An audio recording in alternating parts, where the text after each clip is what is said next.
Study IQ IAS, अब तैयारी हुई अफोर्डेबल।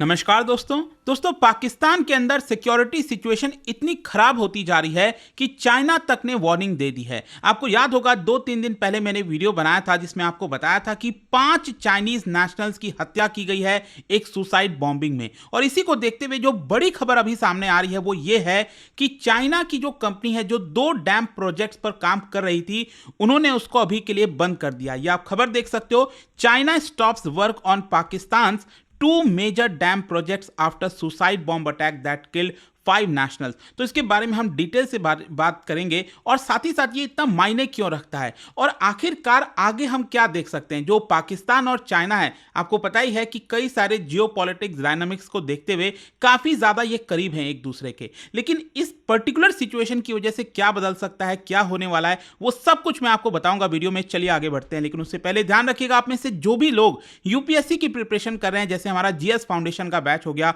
इसमें आपको 31 मार्च तक, कल तक नो कॉस्ट EMI अवेल किया जा रहा है जिसमें 3 महीने तक के अंदर आप पेमेंट कर सकते हैं। तो ये सभी के लिए लागू है, तो इसका ज्यादा से ज्यादा फायदा उठाइए। हमारे वेबसाइट ऐप पर जाना है, कमेंट सेक्शन में लिंक है और यूज करना है कोड अंकित लाइव। देखिए ये कोड इस्तेमाल करके कोई भी अगर आप कोर्स बैच लेते हो, जैसे हमारा स्किल के डिपार्टमेंट में जो स्टॉक मार्केट से रिलेटेड कोर्स है वो आप ले सकते हैं, ऑप्शनल के बैचेस ले सकते हैं, हर चीज पर आपको मैक्सिमम डिस्काउंट मिल जाएगा। और इसके अलावा अगर आप MCQs अटेम्प्ट करना चाहते हैं तो मेरे इंस्टा पेज पर जा सकते हैं, वहां पर स्टोरीज में जितने भी MCQs हैं उसको आप अटेम्प्ट कर पाएंगे। चलिए शुरुआत करते हैं और सबसे पहले तो ये देखते हैं कि एग्जैक्टली हुआ क्या है। देखिए एक बहुत ही बड़ा कदम उठाते हुए चाइनीज कॉन्ट्रैक्टर्स ने 2 कंस्ट्रक्शन जो किया जा रहा था डैम प्रोजेक्ट्स का, उसके ऊपर काम रोका है। एक है आपका दासू डैम प्रोजेक्ट और दूसरा है आपका दियामेर भाषा डैम प्रोजेक्ट। मैं आपको बताता हूं। सबसे पहले ये पाकिस्तान आप देख रहे हो ना, यहां पर इसका जो प्रोविंस है नदर्न साइड में, नॉर्थ वेस्टर्न साइड में, ये आपको पता होगा खैबर पख्तूनख्वा, और खैबर पख्तूनख्वा की कैपिटल है पेशावर, जैसा कि आप देख सकते हैं। तो एक्चुअली हुआ क्या था, अभी जस्ट 3 दिन पहले यहां पर ये इस्लामाबाद के एकदम ऊपर अगर आप जाओगे तो यहां पर आपको मिलेगा दासू डैम प्रोजेक्ट। अगेन ये राइट साइड में आप देख सकते हो, ये इस्लामाबाद है, उसके ऊपर की तरफ आप जाएंगे तो इधर आपको दासू डैम प्रोजेक्ट मिलेगा। तो क्या हो रहा था कि एक बस के अंदर जो चाइनीज नेशनल्स हैं, उनकी जो पूरी टीम है इंजीनियर्स की, 5 लोगों की, वो जा रहे थे और जो ड्राइवर था वो पाकिस्तानी था। तो क्या होता है कि जब उधर वो जा रहे थे तभी एक बस आती है, मतलब कि एक गाड़ी आती है और उस कॉन्वॉय से टकरा जाती है। एक सुसाइड ब्लास्ट हुआ था जिसके अंदर 6 के 6 लोग मारे गए, मतलब 5 चाइनीज इंजीनियर्स और एक जो पाकिस्तानी ड्राइवर है वो मारा गया था। कुछ इस तरह का जो नज़ारा है वो आपको देखने को मिलेगा। और ये जो दोनों डैम प्रोजेक्ट्स की हम बात कर रहे हैं ना, ये आपको इंडस रिवर पर देखने को मिलेगी। आपको पता है भारत से एंटर होती है इंडस रिवर।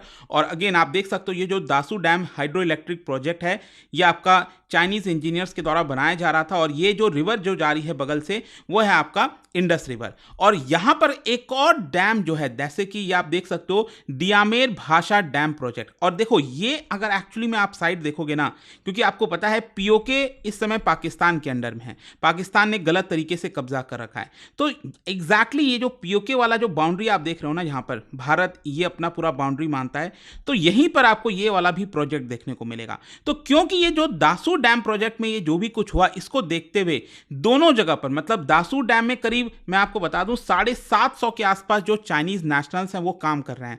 और इसके अलावा यहां पर जो दियामेर भाषा डैम प्रोजेक्ट है, वहां पर करीब 500 के आसपास जो चाइनीज इंजीनियर्स हैं वो काम कर रहे हैं। तो करीब करीब 1250 इंजीनियर्स जो काम कर रहे थे इन दोनों डैम प्रोजेक्ट्स में, उसको अभी के लिए रोक दिया गया है। अब क्वेश्चन यह है कि इतना मायने क्यों रखता है। देखो सबसे बड़ी चीज है कि चाइना और पाकिस्तान इस समय एक बहुत इंपॉर्टेंट रीजनल अलाई है, मतलब एक दूसरे के ऊपर काफी डिपेंडेंसी। ऑब्वियस सी बात है चाइना बहुत कोई डिपेंडेंट नहीं है, वो तो क्या है ना कि भारत को काउंटर करने के लिए हम सबको पता है वो पाकिस्तान का साथ देता रहता है। और पाकिस्तान को तो आपको पता ही है पैसे की जरूरत है, हमेशा कुछ ना कुछ जरूरत पड़ता ही है, तो वो पूरी तरह से चाइना के ऊपर डिपेंडेंट होते हैं। तो यहां पर क्या है कि जो इस समय बेल्ट एंड रोड इनिशिएटिव चल रहा है, इसमें चाइना काफी सारा पैसा खर्च कर रहा है पाकिस्तान के अंदर। लेकिन सोच के देखिए, अगर इसी प्रकार से सिक्योरिटी कंसर्न्स बढ़ता रहेगा तो क्या चाइना अपने नेशनल्स को, मतलब चाइनीज नेशनल्स को पाकिस्तान में छोड़ेगा कि वो लोग वहां पर मारे जाएं? और इसीलिए यहां पर काफी सारा सवाल खड़ा हो रहा है कि क्या दोनों देश के बीच के जो रिलेशंस हैं, बायलैटरल रिलेशंस, वो यहां से काफी खराब होने वाले हैं, क्योंकि पाकिस्तान जो है वो पूरी तरह से सुरक्षा प्रोवाइड नहीं कर पा रहा है। इनफैक्ट मैं आपको बता दूं, ये जो दासू डैम प्रोजेक्ट की हम बात कर रहे हैं ना, ये 2021 में भी यहाँ पर एक एक्चुअली अटैक किया गया था, जिसमें आई थिंक शायद 12 या 13 चाइनीज नेशनल्स जो हैं वो मारे गए थे। तो ये दूसरा अटैक है एक्चुअली उसके बाद से, अगर आप देखोगे चाइनीज नेशनल्स के ऊपर। तो इसी तरह से कई सारी शंकाएं पैदा हो रही हैं और इसीलिए काफी मायने रखता है। अब क्वेश्चन ये है कि यहाँ पर इसका अटैक किसके द्वारा किया गया, पाकिस्तान का क्या कहना है। देखो यहाँ पर मैं आपको बता दूं कि पाकिस्तान में इस समय जो सबसे बड़ा खतरा है वो दो ग्रुप से है।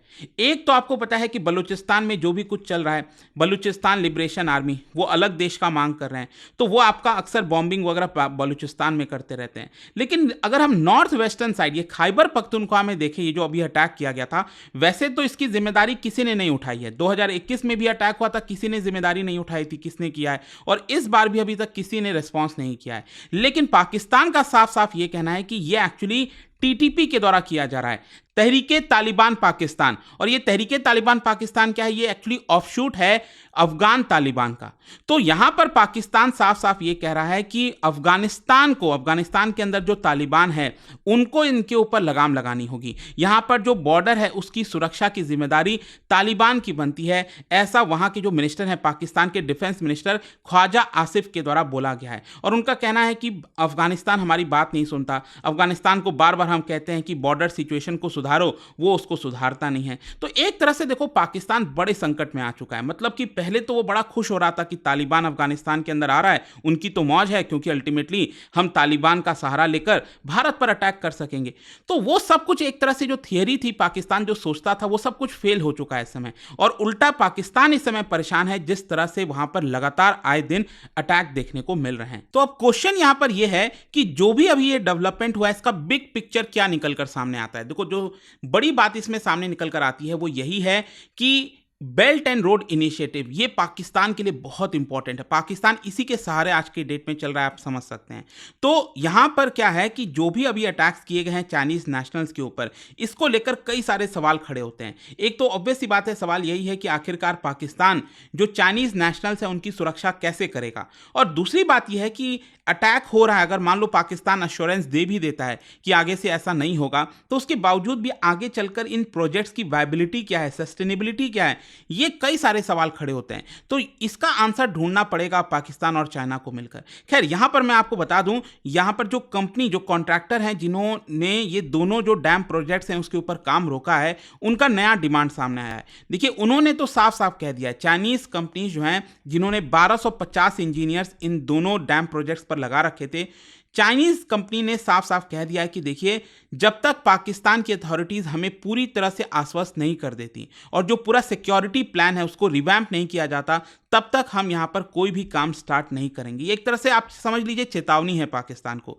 सो they have demanded new security plans from the Pakistani government. और यहां पर मैं आपको बता दूं, पाकिस्तान इसको लेकर बहुत सीरियस हो गया है। जैसे ही अटैक हुआ, हाई लेवल डिप्लोमेटिक एंगेजमेंट्स देखने को मिला। जो पाकिस्तान के समय प्राइम मिनिस्टर अभी नए नवेले बने हैं, शहबाज शरीफ, उन्होंने रीअश्योरेंस दिया है चाइना को, और चाइनीज एम्बेसी को बहुत सारे जो मिनिस्टर्स हैं, पाकिस्तान के प्राइम मिनिस्टर हैं, वो अश्योरेंस दे रहे थे, बार बार उनको समझाने की कोशिश कर रहे थे कि देखिए आगे से ऐसी कोई गलती नहीं होगी। और जो चाइनीज फॉरेन मिनिस्टर हैं, उन्होंने तो कहा है कि देखिए इफेक्टिव मेजर लेना पड़ेगा पाकिस्तान को अगर वो चाहते हैं कि इसके ऊपर काम स्टार्ट किया जाए।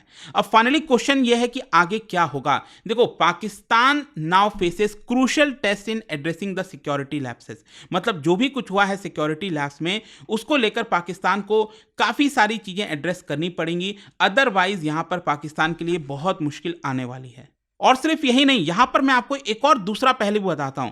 देखो क्या है ना कि मान लो अगर ये अटैक्स हो रहे हैं पाकिस्तान के अंदर, ये जो हम बार बार बात कर रहे हैं ना कि तहरीके तालिबान पाकिस्तान ने अटैक कर दिया, बलूचिस्तान के लोगों ने अटैक कर दिया, आखिरकार ये अटैक करने का कारण क्या है? मतलब ये लोग अटैक कर ही क्यों रहे हैं, वो भी चाइनीज नेशनल्स को?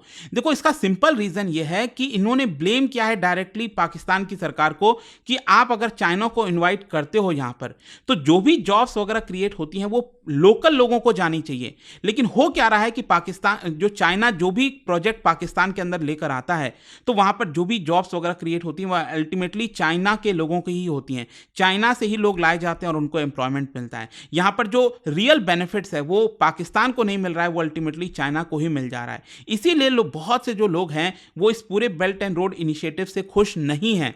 तो ये भी एक पहलू है जो आपको समझने की जरूरत है कि यहाँ पर अब पाकिस्तान के जो सिटीजन्स हैं वो उनको अब रियलाइज होने लगा है कि जो जॉब्स वगैरह का फायदा हमने सोचा था वो यहाँ पर शायद नहीं हो रहा है। तो देखते हैं आगे क्या होता है इसको लेकर, बट आई होप कि जो भी डेवलपमेंट हुआ उससे रिलेटेड जितने भी पहलू थे वो आपको समझ में आ गया होगा। और जाने से पहले एक इंटरेस्टिंग क्वेश्चन, क्या बता सकते हो, क्योंकि हम डैम की बात कर रहे थे अभी वीडियो के अंदर, नागार्जुन सागर डैम, इससे रिलेटेड 2 स्टेटमेंट है, आपको बताना है कौन सा करेक्ट है। इसका राइट आंसर आप सबको पता है, मेरे इंस्टाग्राम पर तो मिलेगा ही, वहां पर अगर आप नहीं हो कोई बात नहीं, टेलीग्राम से ले सकते हैं इसका सही उत्तर। मैं कई सारे जो एमसीक्यूज हैं वो यहाँ पर स्टोरीज में डालता रहता हूं। अगर आपको पीडीएफ चाहिए तो टेलीग्राम पर आइए, अलग अलग सोशल मीडिया पर आप जुड़ पाओगे। और जैसा मैंने आपको बताया, कल तक आपके पास समय है हमारे जीएस फाउंडेशन बैच को अवेल कर सकते हैं at the maximum discount by using this code Ankit live, और साथ ही साथ नो कॉस्ट ईएमआई का भी फायदा उठा सकते हैं। होप की वीडियो आपको पसंद आया होगा। मिलता हूं आपसे next time, till then thank you very much, see you soon. Study IQ IAS, अब तैयारी हुई अफोर्डेबल।